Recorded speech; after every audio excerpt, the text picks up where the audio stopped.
Good evening, students. This is Ranjan. Once again, welcomes you on Team Super Cluster. Students, today we will start chemistry for CBSE 10th standard. Okay, students, as you are getting classes of physics, chemistry, and maths at regular intervals, now today we will start chemistry. Okay, I will teach you chemistry. So, students, as you are familiar with the first chapter, that is chemical reaction and equations. Okay, so today I will read this chapter. I will teach and you will read this chapter in the form of a chart. What is the basic idea of this chapter? Students, कोई भी आप लोग task start करने से पहले mind makeup करते हो, एक प्लानिंग करते हो, फिर उसके बाद आसानी से बिना किसी परेशानी के आप उस टारगेट को अचीव करते हो. अगर ऐसा नहीं करते हो तो I think you should adopt this thing. तो स्टूडेंट, आज पहले हम लोग केमिकल रिएक्शन का पूरा एक ब्रेन मैप देखेंगे. पूरे चैप्टर में क्या क्या पढ़ना है, कैसे पढ़ना है, क्या डिफिकल्टी होगी, और पूरा एक चार्ट के फॉर्म में आज चैप्टर देखेंगे. फिर उसके बाद एक एक कॉन्सेप्ट्स को, एक एक बातों को डीपली हम लोग स्टडी करेंगे. सो बच्चों, आप लोग प्रिपेयर हो जाओ, बिल्कुल पेन और कॉपी लेके इंपॉर्टेंट बातें लिखते चलो, ठीक, ताकि बाद में जैसे आपको दिक्कत ना हो. ठीक है, जो भी बात आपको मुश्किल लगे आप उसको नोट करते जाओ. आपका एक प्रिपेयर भी होता जाएगा, पेन कॉपी में लिखा रहेगा मुझे क्या चीज़ फिर से सीखना है, क्या फिर से समझना है. फिर भी क्लियर नहीं होता है तो आप लोग मेरे इस व्हाट्सएप नंबर पे डाउट्स क्लियर कर सकते हो. ठीक है, कोई भी क्वेरी होगी 6392353050.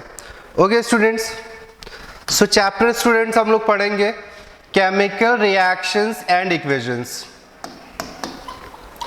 Chemical reactions and equations.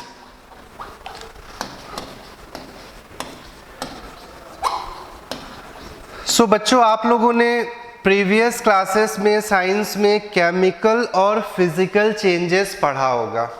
In physical changes no new substances are formed ना, केवल उनका फिजिकल स्टेट चेंज होता था. Like melting of ice. Ice को आपने मेल्ट किया, वाटर बना, और फिर से वाटर को फ्रीज कर दिया, वाटर को फ्रीज कर दिया, फिर से आइस बन गया. वाटर को बॉयल किया, वाटर वेपर या स्टीम बना, और स्टीम को कंडेंस कर दिया, फिर से वाटर बन गया. ओके, तो the process, the change in which no new substances are formed, okay, they are called physical changes. But we have to study chemical reaction. So chemical changes, it is the process in which new substances with new properties are formed. Okay, on reversing the conditions we can't get the substance into its original state. Physical change में बच्चों, जैसे हम लोगों ने melt किया, water हो गया, और फिर से कंडीशन रिवर्स कर दिया, मेल्टिंग की जगह फ्रीजिंग कर दिया, तो फिर से आइस बन गया. But in chemical change, if you are reversing the condition, no change you will occur. ठीक, नया सब्सटेंस बन गया, दोबारा से आप ओरिजिनल स्टेट में नहीं ला सकते. So in a chemical change, new substances with new properties are formed, and chemical changes are generally represented in the form of equation which is called chemical equation. ठीक है बच्चों, तो केमिकल रिएक्शन का सीधा सा मतलब, किसी भी सब्सटेंस को आप नए सब्सटेंस में चेंज करोगे, नई प्रॉपर्टीज होंगी, दोबारा उस सब्सटेंस में हम लोग नहीं ला सकते. ओके बच्चे, तो याद रखना है केमिकल रिएक्शन, केमिकल रिएक्शन, तो हम लोग स्टूडेंट्स बोलेंगे it is defined as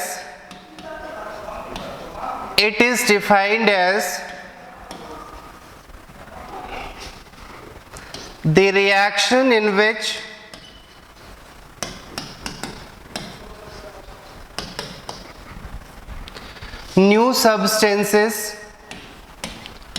new substances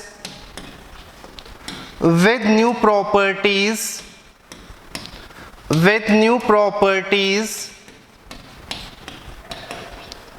are formed. Okay, so chemical reaction is a process students we can say it is defined as the process in which new substances with new properties are formed.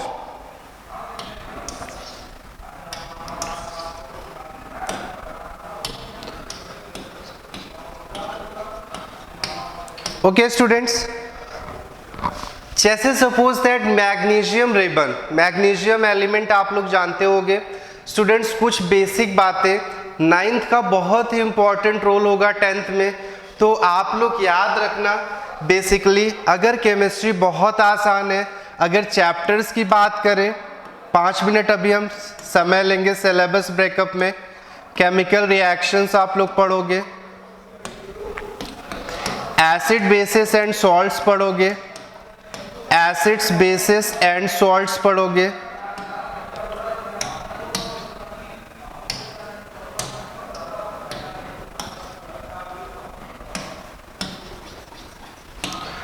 Students metals and non metals, इसको हम लोग metallurgy भी बोलते हैं बच्चों। Periodic table पढ़ेंगे, periodic table, and then हम लोग students carbon and its compounds, इसको हम लोग ऑर्गेनिक केमिस्ट्री भी कहते हैं। These are the chapters which we have to deal in class 10th। Okay, ये 5 चैप्टर्स हैं, बड़े ही इंटरेस्टिंग चैप्टर्स है बच्चों।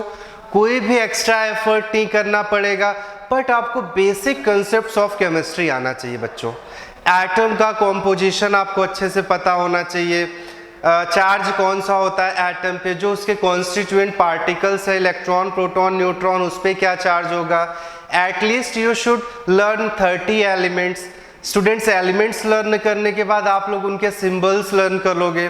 सिंबल्स लर्न किया, फिर इलेक्ट्रॉनिक कन्फिग्रेशन। कुछ बातें मैं लिख दे रहा हूँ, 9th का है, बहुत इंपॉर्टेंट है। आप पहले elements and its symbols up to 30 काम चल जाएगा आप लोगों का, और जितना ज़्यादा याद करोगे उतना बेनिफिशियल होगा। अब स्टूडेंट्स आप लोग इलेक्ट्रॉनिक कन्फिग्रेशन सीखोगे। 9th में 20 तक सीखा था, 30 तक देखेंगे। उसके बाद स्टूडेंट्स कन्फिग्रेशन हमको पता चल गया, तो हम लोग आयंस लर्न करेंगे स्टूडेंट्स। कन्फिग्रेशन से कई बातें क्लियर होती हैं। वैलेंस इलेक्ट्रॉन क्या होगा, वैलेंसी कितनी होगी, मेटल होगा कि नॉन मेटल होगा कि मेटलॉयड होगा, ऑक्सीडाइजिंग एजेंट होगा कि रिड्यूसिंग एजेंट होगा। बहुत इंपॉर्टेंट है स्टूडेंट्स कन्फिग्रेशन। फिर आप लोग आयंस सीखोगे, और आयंस अगर आपने सीख लिया तो आप लोग कंपाउंड्स याद नहीं करोगे, आयंस के हेल्प से फॉर्मेशन कर लोगे। और कंपाउंड्स अगर आपने सीख लिया तो सारे रिएक्शन को बैलेंस वगैरह सारी चीज़ें कर लोगे। बेसिकली पहले चैप्टर में पूरा रिएक्शन पढ़ना है, इसमें भी रिएक्शंस देखने हैं बच्चों, इधर भी रिएक्शंस पढ़ने हैं। ठीक है, तो ये छोटी छोटी बातें हैं, बट आई थिंक पूरा का पूरा केमिस्ट्री आपका इससे तैयार हो जाएगा। कंपाउंड्स अगर आपको याद है बच्चों, तो रिएक्शन लिखने में प्रॉब्लम नहीं होगी। कंपाउंड प्लस बैलेंसिंग बहुत ही आसान हो जाएगा। अभी आप लोगों के पास समय है, स्कूल का टाइम आप लोगों को बच रहा है, स्कूल से वर्क मिल रहा है, बट फिर भी टाइम बच रहा है। आने जाने का जो टाइम है अगर आप उसको यूटिलाइज कर लोगे, I think you will get clear these things very soon. और ये बार बार मैं कह रहा हूँ, आप देखोगे भी सारे चैप्टर्स में इसका यूज मिलेगा। फर्स्ट चैप्टर में बहुत ही ज़्यादा यूज है स्टूडेंट्स। जिसके पास कोई नोट्स नहीं होगा, मैंने बेसिक कॉन्सेप्ट्स ऑफ केमिस्ट्री के नाम से 3 क्लासेस रिकॉर्डेड है, आपको इसी चैनल पे मिलेगा। क्लास 8th एंड 9th के नाम से स्टूडेंट्स, और शायद ICS से लिखा होगा, बट आप लोग अगर वो तीनों लेक्चर्स देख लिए, सारी बातें सीख गए, तो केमिस्ट्री सबसे आसान होगा। आप मेरी इन बातों पे भरोसा कर सकते हो। ठीक, तो आपका पहला प्राइमरी टास्क होगा, इतनी बातें हमें बिल्कुल रटा होना चाहिए। ठीक है, बिल्कुल जुबान पे ये बातें होनी चाहिए। ठीक, फिर सारे चैप्टर्स बहुत ही आसान चैप्टर्स हैं, बहुत जल्दी सिलेबस पूरा होगा बच्चों, और बहुत डीप में हम लोग पढ़ेंगे। अगर आप लोगों को आयंस नहीं याद होगा तो आप लोग बैलेंसिंग में कंपाउंड्स के फॉर्मूले में परेशान होगे। अब जब बेसिक बातें नहीं क्लियर रहेगी तो आप रिएक्शंस कैसे लिखोगे, फिर कहोगे मुझे कुछ समझ में नहीं आ रहा है। तो आप लोग ज़रूर से इस पे वर्क करोगे। और अगर आप लोगों को याद हो, ये सारी बातें आप लोगों ने 9th में एटम्स एंड मॉलिक्यूल्स चैप्टर्स में सीखा भी था, तो एक बार फिर से रिवाइज कर लेना है बच्चों, ठीक है। तो हम लोग बात कर रहे थे केमिकल रिएक्शन की। तो I had told that the reaction in which new substances the process in which new substances with new properties are formed. Okay, students, suppose आप लोग जानते हो हाइड्रोजन गैस है और वाटर भी गैस है, और इसको हमने रिएक्ट कर दिया तो बच्चों ये क्या बन गया, वाटर। ये गैस है, ये गैस है और ये लिक्विड है। अब बच्चों ये बताओ, new substances with new properties are formed, ठीक। अब ये हाइड्रोजन और ऑक्सीजन को मिलाया गया, दोनों गैसियस थे, और जो नया सब्सटेंस बना वो वाटर है, which is a very essential compound for our survival, for our existence. Totally students, water की जो प्रॉपर्टी है टोटली हाइड्रोजन और ऑक्सीजन से टोटली डिफरेंट है। सो स्टूडेंट्स, कोई भी केमिकल रिएक्शन होगा, new substances with new properties are formed. एक और एग्जाम्पल देखते हैं बच्चों, मैग्नीशियम एलिमेंट का नाम सुना होगा, एटॉमिक नंबर 12 होता है। मैग्नीशियम रिबन को अगर आप बर्न करो तो स्टूडेंट्स, बर्निंग के लिए ऑक्सीजन की ज़रूरत होगी, बिना ऑक्सीजन के आप बर्न नहीं कर पाओगे। तो जैसे ही मैग्नीशियम रिबन को स्टूडेंट्स आप बर्न करोगे, you will get a white powder which is called magnesium oxide, which is called magnesium oxide. Okay बच्चों, तो दुनिया भर में ढेर सारे केमिकल रिएक्शंस है। आई थिंक केमिकल चेंजेस के बगैर our life will be impossible. ढेर सारे रोल्स है केमिकल रिएक्शंस के। हमारे डाइजेस्टिव सिस्टम, डाइजेशन में भी हम लोग जो भी फूड खाते हैं, जो भी चीज़ें खा रहे हैं, दाल चावल जो भी है स्टूडेंट्स, तो बेसिकली वो क्या होते हैं, कार्बोहाइड्रेट्स होंगे, फैट्स होंगे, विटामिन्स होंगे, मिनरल्स होंगे। स्टूडेंट्स, केमिकल प्रोसेसेस के वजह से ही वो लोग हमको एनर्जी प्रोवाइड करते हैं। एनर्जी मिलता है स्टूडेंट तो we get the capability to do work, और फिर हम लोग लाइफ प्रोसेसेस अपना कंटिन्यू करते हैं, ठीक है बच्चों। तो बहुत इंपॉर्टेंट रोल है केमिकल रिएक्शंस का। तो कोई भी पूछे what is chemical reaction, it is the process in which new substances with new properties are formed। ठीक है बच्चों, अब इसके आगे देखते हैं कुछ इंपॉर्टेंट बातें। The substances which react, या ऐसे हम लोग कह सकते हैं students, the substances which participate in a chemical reaction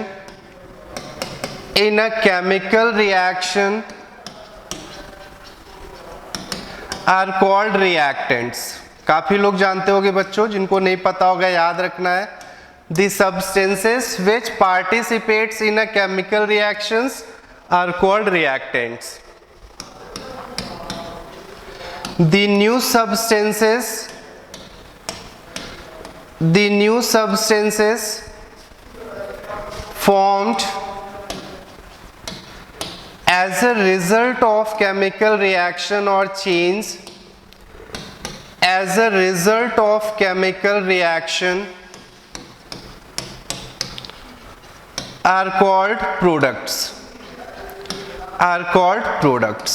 okay students, basic बात है, याद रखना है।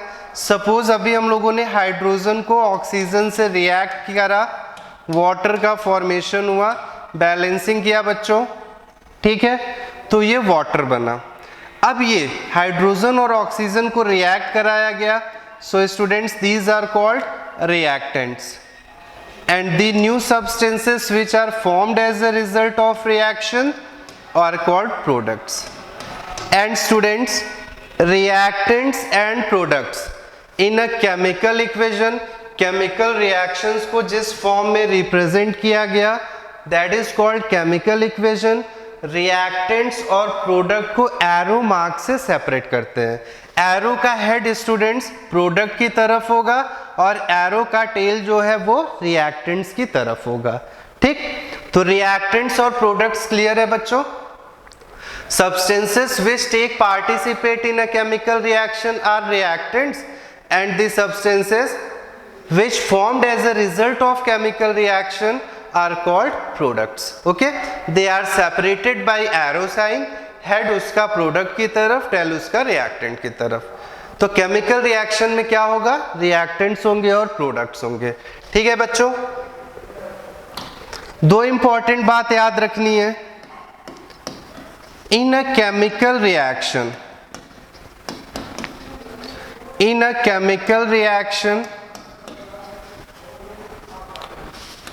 no new elements or atoms participate. No new atoms or elements participate. Only arrangement of atoms. Only arrangement of atoms takes place. याद रखना बच्चों, ध्यान से कॉन्सेप्ट बिल्ड करना है। कोई भी केमिकल रिएक्शन हो, आगे आप लोग पढ़ोगे, कॉम्बिनेशन रिएक्शन हो, डिकम्पोजिशन हो, डिस्प्लेसमेंट हो, डबल डिकम्पोजिशन हो, ऑक्सीडेशन रिडक्शन हो, किसी भी तरह का केमिकल रिएक्शन होगा बच्चों, नए एलिमेंट्स उसमें पार्टिसिपेट नहीं करेंगे। ठीक, जो रिएक्टेंट्स में एलिमेंट्स होंगे वही प्रोडक्ट में रहेंगे, बस उनका अरेंजमेंट चेंज होता है। जैसे स्टूडेंट्स, सपोज हम लोग पोटेशियम क्लोरेट को हीट करते हैं। ओके, तो बच्चों जब इसको हीट करेंगे तो हम लोग पोटेशियम क्लोराइड और ऑक्सीजन गैस फाइंड करेंगे, फिर इसको बैलेंस करेंगे। ठीक, अब बच्चों हुआ क्या, हीट एनर्जी प्रोवाइड की गई, डेल्टा हीट को बताएगा बच्चों। अब स्टूडेंट्स देखो, रिएक्टेंट्स में एलिमेंट्स क्या है, पोटेशियम है, कैल्शियम है और ऑक्सीजन। प्रोडक्ट में पोटेशियम, क्लोरीन और ऑक्सीजन। कोई नया एलिमेंट आया? बिल्कुल नहीं आया ना, तो इसी बात को लिखा गया है, no new atoms participates, only arrangement of atoms takes place. Okay, actual में स्टूडेंट्स होता क्या है, आप लोग पढ़ोगे एटम्स एंड मॉलिक्यूल्स में, whenever two or more atom combines there is a force of attraction between the combining atoms. Practically देखो, आप हमको देख रहे हो क्यों, because you have to gain some knowledge, आपको कुछ सीखना है, और मैं क्यों आपको बता रहा हूं, क्योंकि मुझे कुछ सिखाना है। अब उसमें बॉन्ड कुछ भी हो सकता है, ठीक है, तो कहीं ना कहीं अट्रैक्ट हुए हम लोग। वही रीजन यहाँ है बच्चों, अलग अलग एटम्स कंबाइन हुए हैं और यहाँ पे कंबाइन हुए हैं, तो इनके बीच में फोर्स ऑफ अट्रैक्शन है। क्यों ये कंबाइन किए हुए हैं, तो बच्चों आप लोगों ने लॉ ऑफ ऑक्टेट पढ़ा होगा 9th क्लास में। स्टेबिलिटी अटेन करने के लिए सारे एलिमेंट्स अपने वैलेंस शेल में 8 इलेक्ट्रॉन करना चाहते हैं, हाइड्रोजन, हीलियम और नोबल गैसेस को छोड़ के, नोबल गैसेस में ऑलरेडी होते हैं। तो to attain stability, one atom combines with another atom and there creates a force of attraction. Okay, अब स्टूडेंट्स जब हीट एनर्जी प्रोवाइड की गई, सपोज पोटेशियम क्लोरेट है, हीट एनर्जी हमने प्रोवाइड किया, force of attraction students weak हुआ और सारे एटम सेपरेट हो गए। फिर कुछ ऐसे फेवरेबल फैक्टर्स हुए जिसको आगे हम लोग डिटेल में समझेंगे। कई ऐसे फेवरेबल फैक्टर्स हुए स्टूडेंट्स कि पोटेशियम क्लोरीन से जुड़ गया और ऑक्सीजन गैस को लिबरेट कर दिया। ठीक, तो कभी भी नए एटम्स पार्टिसिपेट नहीं करेंगे, only arrangement of takes place, arrangement of atoms take place. ठीक, एक एटम दूसरे एटम से कंबाइन हो जाएगा, कोई भी नया एटम पार्टिसिपेट नहीं करेगा। ठीक बच्चों, अगली बात याद रखनी है, in a balanced chemical equation, in a balanced chemical equation total number of each kind of atoms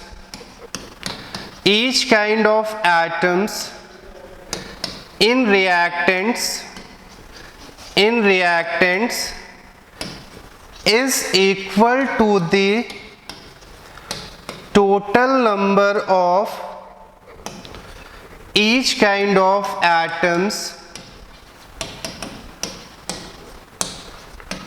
in products. So we can say, hence chemical reaction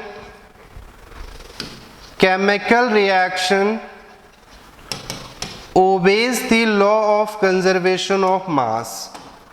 Obeys the law of conservation of mass. ठीक है students, ध्यान देना है। फिर से students एक balanced equation लिखते हैं। सपोज हमने लिखा zinc granules reacts with dilute sulphuric acid to give zinc sulphate and hydrogen gas. ठीक है बच्चों, total number of each kind of atoms in reactants is equals to total number of each kind of atoms in products are equal। ठीक है, cardinality same होगी बच्चों, जितना hydrogen reactants में है उतना हाइड्रोजन प्रोडक्ट में होगा, जितना कैल्शियम रिएक्टेंट में है उतना कैल्शियम प्रोडक्ट में होगा। सारे ईच काइंड ऑफ एटम, ऐसा नहीं है कि रिएक्टेंट में टोटल 10 एटम है, प्रोडक्ट में भी 10 है, लेकिन रिएक्टेंट में कैल्शियम 2 है, क्लोरीन 8 है और प्रोडक्ट में कैल्शियम 8 और क्लोरीन 2 हो गया। ऐसा नहीं है, ईच काइंड ऑफ एटम, जितने एलिमेंट्स हैं सब के एटम जो रिएक्टेंट में जितने होंगे उतने ही प्रोडक्ट्स में होंगे। And they obey the law of conservation of mass. और ये सबको पता होगा, mass can neither be created nor be destroyed, only it can be transferred from one form to another. So students watch carefully. अब reactants की बात करते हैं स्टूडेंट्स और प्रोडक्ट्स की, चेक करते हैं क्या ये बात सही है। ध्यान देना है स्टूडेंट्स, बैलेंस्ड इक्वेशन होना चाहिए, अनबैलेंस्ड नहीं होना चाहिए। जिंक कितना है बच्चों रिएक्टेंट्स में? 1 है, प्रोडक्ट में भी 1 है। हाइड्रोजन बच्चों रिएक्टेंट्स में 2 है, यहाँ पे भी 2 है। सल्फर स्टूडेंट्स 1 है, यहाँ पे भी 1 है। और ऑक्सीजन की बात करें 4 है और यहाँ पर भी 4 है। ओके स्टूडेंट्स, तो कभी भी बैलेंस्ड इक्वेशन होगा, total number of each kind of atoms in reactants is equals to total number of each kind of atoms in products। Okay, तो ये बेसिक बातें सीखी इन अ केमिकल। बच्चों एक बात याद रखनी है आप लोगों को, आपको भी अपना टाइम वेस्ट नहीं करना है, पूरे कंसंट्रेशन से हमको देखना है और हमारी बातों को सुनना है। हमें ठीक से देखो या ना देखो बातों को, लेकिन मेरे बहुत ध्यान से सुनना है। और आप कंसंट्रेट होके सुनोगे तो मेरी बातें मैक्सिमम आप अपने माइंड में कॉपी करोगे, याद कर लोगे, और विद इन 24 आवर्स अगर आप रिवाइज करते हो तो आई थिंक आपको बार बार मेहनत करने की ज़रूरत नहीं होगी। ये कुछ छोटी छोटी बातें होती हैं जिसको हम लोग अपने एक्सपीरियंस से सीखे हैं, शेयर कर रहे हैं। तो आप लोग पूरे कंसंट्रेशन के साथ, ऐसा कह सकते हो concentration is directly proportional to the sharpness of mind. जितना ज़्यादा आप लोग कंसंट्रेट रहोगे उतना माइंड शार्प करेगा, और शार्पनेस के लिए ही पढ़ाई करनी पड़ती है। नौकरी के लिए जितनी बड़ी नौकरी होती है उतनी ज़्यादा इंटेलिजेंसी देखी जाती है। तो बच्चों प्रेजेंस ऑफ माइंड शार्पनेस से आएगा और शार्पनेस कंसंट्रेशन से आएगा। तो कोशिश करोगे कि मुझे अभी के अभी सीखना है, आपकी ये जिद होनी चाहिए। कोशिश करोगे तो एक दिन ज़रूर सीख लोगे। ठीक, तो केमिकल रिएक्शन क्या था बच्चों? New substances with new properties are formed. The substances which participate in a chemical reaction are reactants and the new substances with new properties are formed are called products. Okay बच्चों, उसके बाद हम लोगों ने देखा total number of each kind of atoms in reactants is equals to total number of each kind of atoms in products. In a chemical reaction, no new atoms participates, only arrangement of atoms takes place. ठीक, product में कोई भी नया item नहीं होगा, and they obeys the law of conservation of mass. Okay, अब students basic बातें हो गई, केमिकल रिएक्शन है, ठीक है, उसको हम लोग अपने ईज के लिए इक्वेशन के फॉर्म में रिप्रेजेंट करते हैं, वर्ड इक्वेशन भी होता है बच्चों, ये सब डिटेल में हम लोग सीखेंगे कैसे कैसे लिखते हैं, आज बस एक बेसिक आइडिया क्रिएट करना है, ठीक। अब बच्चों कोई भी केमिकल रिएक्शन अकर हुआ, कोई भी केमिकल रिएक्शन अकर हुआ, हमको पता कैसे चलेगा? मान लो दो रिएक्टेंट्स हमने मिला दिए और कैसे हमें पता चला कि केमिकल रिएक्शन अकर हुआ? तो कुछ बेसिक बातें याद रखनी है बच्चों, जिससे पता चलता है कैरेक्टरिस्टिक्स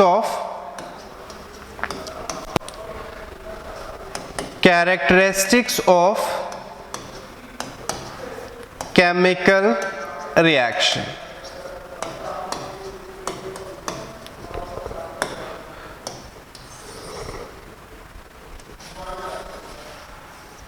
सो स्टूडेंट्स याद रखना है कई तरीके होते हैं, formation of precipitate,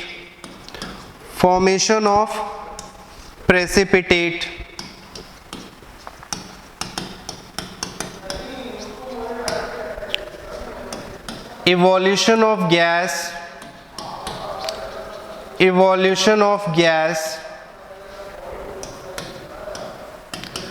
change in color, change in state, change in temperature। ये बेसिक 5 बातें हम लोग याद रखेंगे बच्चों। ये 5 पॉइंट्स डिसाइड करते हैं केमिकल रिएक्शन के कैरेक्टरिस्टिक्स। फॉर्मेशन ऑफ प्रेसिपिटेट, तो बच्चों आप लोग प्रेसिपिटेट पढ़े होगे, नहीं पढ़ा है तो पहले प्रेसिपिटेट समझो क्या होता है। किसी भी केमिकल इक्वेशन में स्टूडेंट्स डाउनवर्ड एरो है तो it will denote the precipitate, upward है it will denote the gas. Okay, तो precipitate students it is insoluble substance या solid formed when two compounds reacts in its aqueous state। 2 और more compounds भी लिख सकते हैं बच्चों, in its aqueous state। Okay,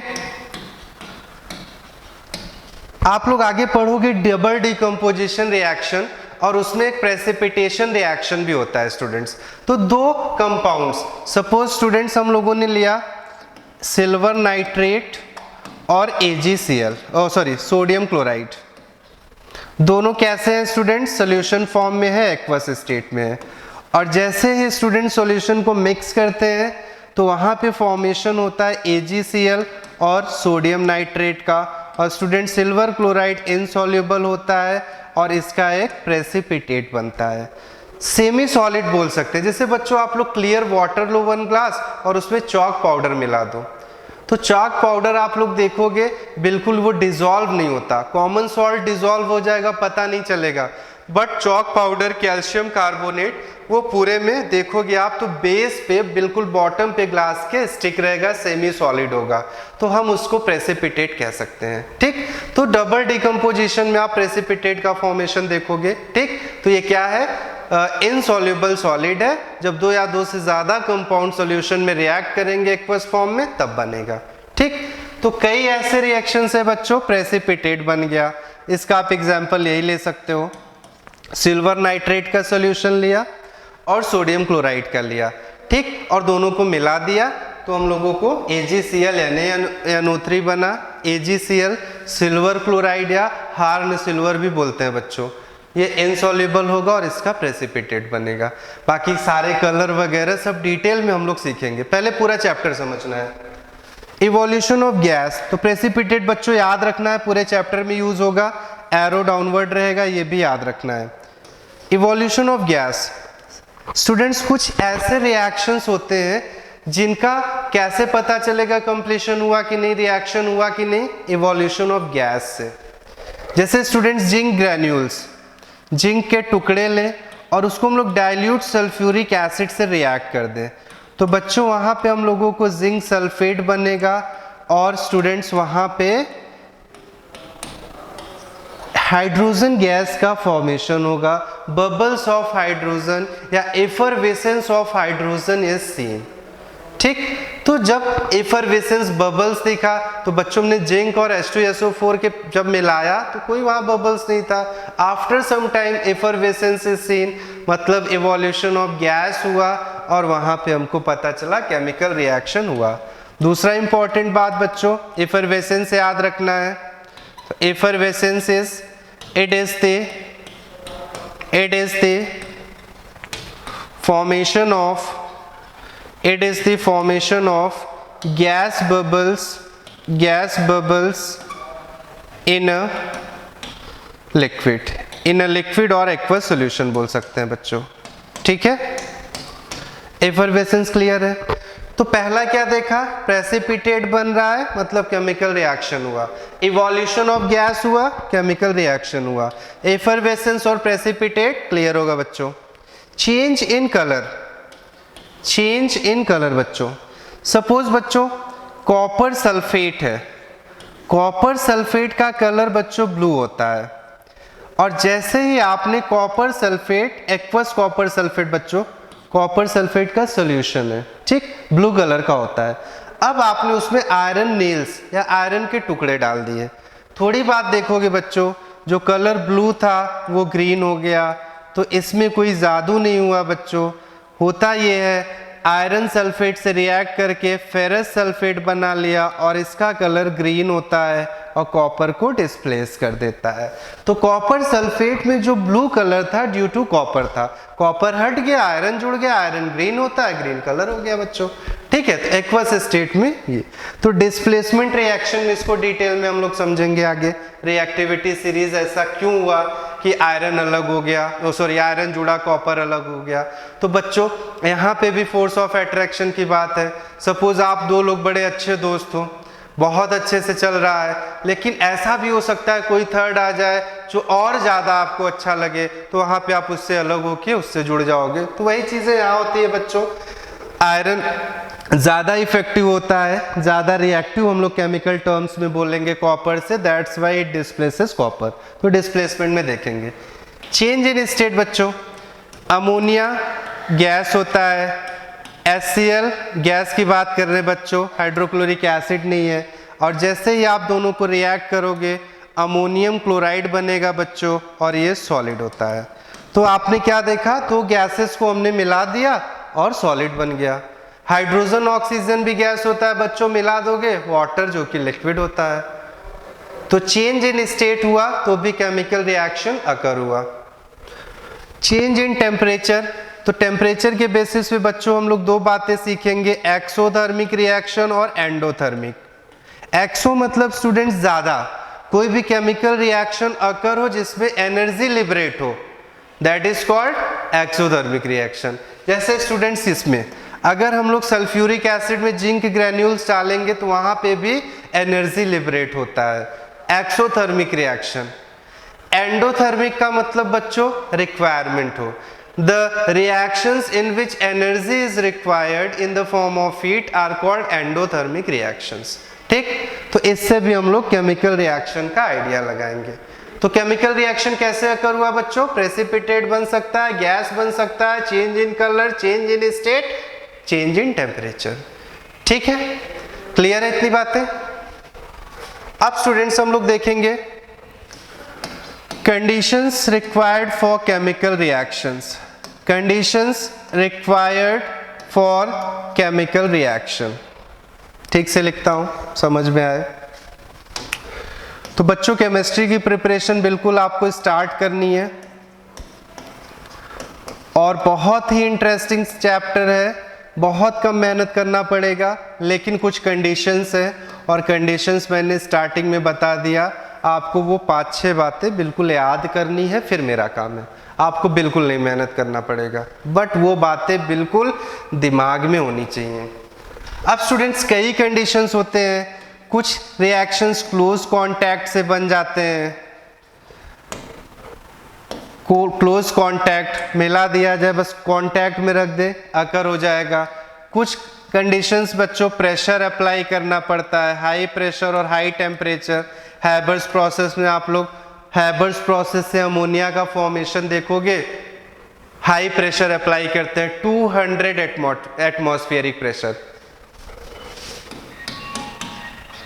तो 1 एटमॉस्फेरिक प्रेशर क्या होगा बच्चों? 1 एटमॉस्फेरिक प्रेशर क्या होगा बच्चों? नॉर्मल प्रेशर होता है 76 सेंटीमीटर Hg और 760 mm Hg, जो नॉर्मल प्रेशर होता है बच्चों।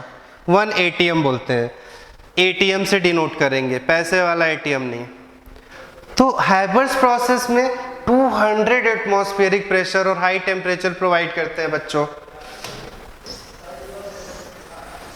कुछ रिएक्शंस में बच्चों हम लोग कैटलिस्ट का यूज करेंगे, कैटलिस्ट अभी डिटेल में देखते हैं। और कुछ रिएक्शंस में बच्चों हम लोग प्रोमोटर्स का यूज करते हैं। ठीक, तो कई ऐसी कंडीशंस हैं जिनको फुलफिल करने, केमिकल रिएक्शन को फुलफिल करने के लिए रिक्वायर्ड होता है। हीट की ज़रूरत होगी, इलेक्ट्रिसिटी की ज़रूरत होगी, लाइट की ज़रूरत होगी, ढेर सारे कंडीशंस हैं, डिटेल में हम लोग समझेंगे। ओके स्टूडेंट्स, तो ये बेसिक बातें आप लोग इस छोटे से वीडियो में देखोगे। एक और बेसिक का वीडियो रहेगा, उसको मैं तुरंत अपलोड करूंगा इसके बाद। तो अभी आप लोग इतना प्रिपेयर करो, थोड़ी देर में आपको नया वीडियो मिलेगा। ओके बच्चों, गुड लक।